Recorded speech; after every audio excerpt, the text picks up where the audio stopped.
శంకరుల లాంటి మహాకవి లోకంలో కనపడరు. అంత అద్భుతమైనటువంటి రచనలు చేశారు.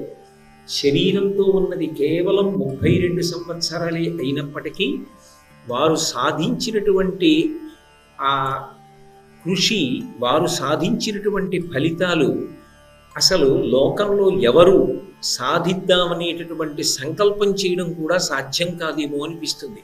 అంత అనితర సాధ్యమైనటువంటి కార్యక్రమాలను నిర్వహించారు. ప్రస్థానత్రయానికి భాష్యం ఇవ్వడంతో పాటుగా అనేకమైనటువంటి భక్తి స్తోత్రములను రచించారు. శివానందలహరినిచ్చారు, సౌందర్యలహరినిచ్చారు. కైలాస పర్వతం మీదకి వెళ్ళి 5 లింగములను తీసుకొచ్చి భూమి మీద ప్రతిష్ఠించారు. పార్వతీదేవి అనుగ్రహంతో సౌందర్యలహరి భూలోకమనందు ప్రవర్తించడానికి, భూలోకమనందు ప్రచారం జరగడానికి అవకాశం కల్పించారు. ఎందరినో ఉద్ధరించారు, మఠస్థాపన చేశారు, పీఠస్థాపన చేశారు. సన్యాస వ్యవస్థనంతటినీ కూడా సంస్కరించి దశనామి సన్యాస వ్యవస్థ అనపడేటటువంటి రీతిలో ఆ సన్యాస వ్యవస్థనంతటినీ కూడా సంస్కరించారు. వారు చెయ్యనటువంటి ప్రయోగం లేదు, వారు సాధించినటువంటి విజయం లేదు. అందుకే శంకరుల విషయంలో ఎప్పుడూ ఒక మాట అంటారు, జై జై శంకర, హరహర శంకర. శంకర భగవత్పాదుల జీవితంలో జయం తప్ప అపజయం అన్న మాట వారికి తెలియదు. హరహర శంకర. శంకర భగవత్పాదులకి నమస్కరించినంత మాత్రం చేత, వారిని స్మరించినంత మాత్రం చేత పాపరాశి ధ్వంసమైపోతుంది. వారు పార్వతీ పరమేశ్వరుల యొక్క సమాగమ స్వరూపం. కదలకుండా కూర్చుని తనలో తాను రమించేటటువంటి స్వభావం ఉన్నవాడు శంకరుడు. అంతటా నిండి ఉన్నటువంటి ఆత్మస్వరూపంగా తనలో తానే రమిస్తూ ఉంటాడు. అందుకే స్థాణుహు అని పేరైంది. అమ్మవారు అలా కాదు. అమ్మవారు అంటేనే కదలికలు. ఆమె శక్తి. శక్తి ఉంది అంటే కదలిక ఉంటుంది.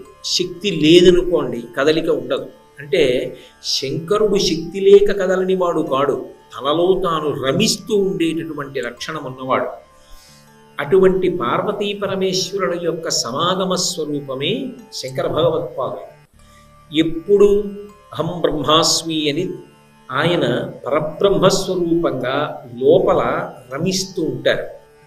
లోకులను ఉద్ధరించడం కోసం ఆసీతు హిమాచల పర్యంతం సన్యాసాశ్రమ ధర్మానికి కట్టుబడి పాదచారి అయి పర్యటించారు.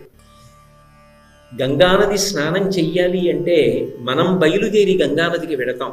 కానీ గంగానదే వచ్చి మన ఇంటి ముందు ప్రవహిస్తే ఎంత సౌలభ్యంగా ఉంటుందో, దాన్ని ఎంత ఆనుకూల్యత అన్న మాట చేత ఆవిష్కరిస్తారో, అలా శంకర భగవత్పాదులు కూడా ఆ అవతారంలో ఆయనే భారతదేశమంతటా పర్యటించారు. ప్రేమకి మారుపేరు మహానుభావుడు చేతిలో సత్యదండాన్ని పట్టుకుని, ఆ కాలంలో ఆయన వెనక ప్రభుత్వం లేదు, ఆయన వెనక ఏ సంస్థలు లేవు, ఒక్కరే.